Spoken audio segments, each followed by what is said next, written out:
dagaalka aadka u xooggan ee hadda bilowday ayaa waxa ay wararku sheegayaan inuu ku bilowday gantaalo aad u culculus oo magaalada Tehran ee xarunta waddanka Iran lagu qaaday. dagaalku wuxuu u egyahay mid aad u ba'an ama aad u ballaaran marka laga hadlayo, waxaana ay sheegayaan wararkii ugu dambeeyey iyo xaqiiqooyinka haddeerta imaanaya in ay soconayso dagaalkan mid uu markaasi dagaalka soconaya u egyahay mid barbilow u ah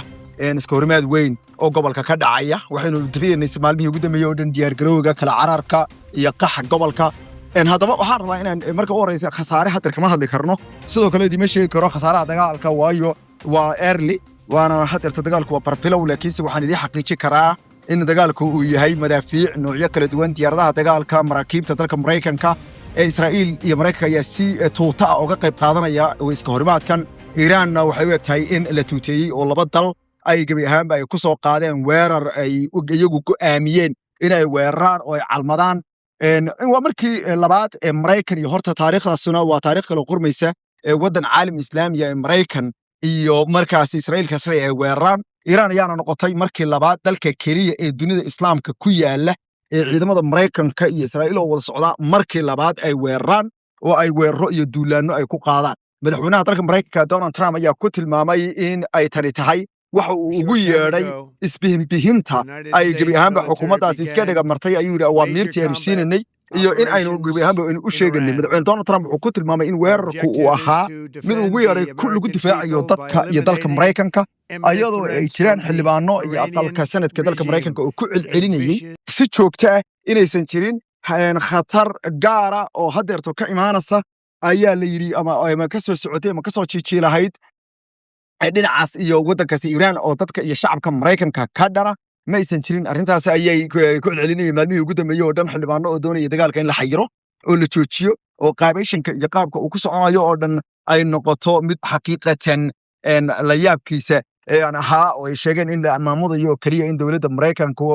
iyo dadkeeda dagaal lugaha loo geliyo daba dheeraada oo aan la kasaynin meesha ku dhammaado. haddaba ilaa haddeerto weerarada la xaqiijiyey in la qaaday magaalada caasimadda Tehran ayaa ugu badan, laakiinse magaalooyin Trabela oo kale ayaa la sheegay in weeraradu ay ka dhaceen, kuwaasoo aan dib ka soo tixi doonno magacyadooda iyo meelaha ay ku kala dhacaan iyo khasaaraha ka dhala karaya. dowladda Maraykanka ayaa waxay sheegaysaa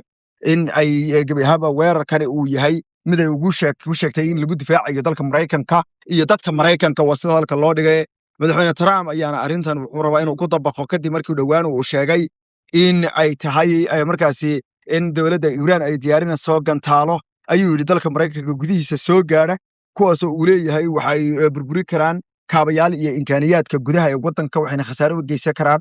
muwaadiniinta dalka Maraykanka, oo uu sheegay in khasaare weyn ay Iiraan u geysan karto haddii loo ogolaado sii socoshadeeda programmadeeda ballistic missileska ee Iiraan. haddaba dowladda Iiraan ayaa warkii ugu horeysay soo saartay waxay sheegtay in ay mar sii horeysay dadkeeda ay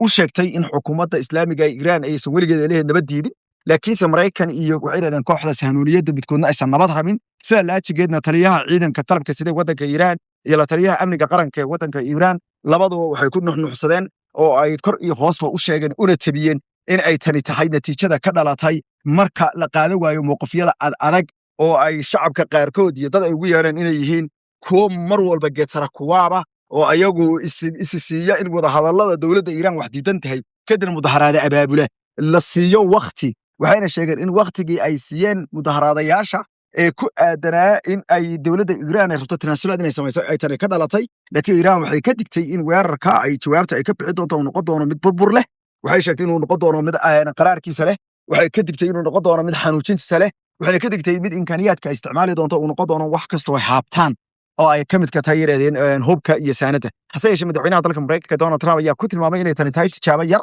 oo dalka Maraykanka iyo awooddiisa ah, wuxuuna ka digay in ay Iiraan aysan gebi ahaanba isi saarin dhowr arrimood oo ay tahay ka midka tahay ayuu yidhi isi siinta gacan ee sarrayn xilli aysan heli karaynin. dhinaca kalena dowladda Iiraan ayaa si rasmi ah waxay u xidhay hawada waddankeeda oo dhan ayay xidhay, waxayna sheegtay in hawada dalku uu xidhnaa doono ilaa iyo maalmaha dambe, taasoo ay ku tilmaantay inay macnaheedu ay tahay adkaynta xaaladaha iyo sidoo kale hubinta khiyaaraadka waaweyn ee dhinaca waxay tiri markaasi xaqiijinta hawada in aysan noqon meel lagu soo dhadiiqiyo. haddaba maxaa ay Maraykanka iyo Israa'iil ay u doorteen maalinimada inay weerarka qaadaan maxaase ugu wacan inay maalinimada qaadaan maalinimada inta badan dalalka aan difaacoodu aad iyo aadka u xooganayn maaragtay aan haysan qalabka difaaca ee trapeelka aan haysanin ama systemska raadarada detectiveka ah ee markiiba detectionka sameeya aan si wacan ugu qalabaysnayn waxa ay dowladuhu ay inta badan la weeraraa xilliga subaxnimada waa xilligii Iiraan ay la weeraray dagaalkii hore dagaalkii 12 maalmood waana mid maaragtay runtii ay doonayaan inay ka hormaraan habeennimada inta badan waxa ay sameyn karaan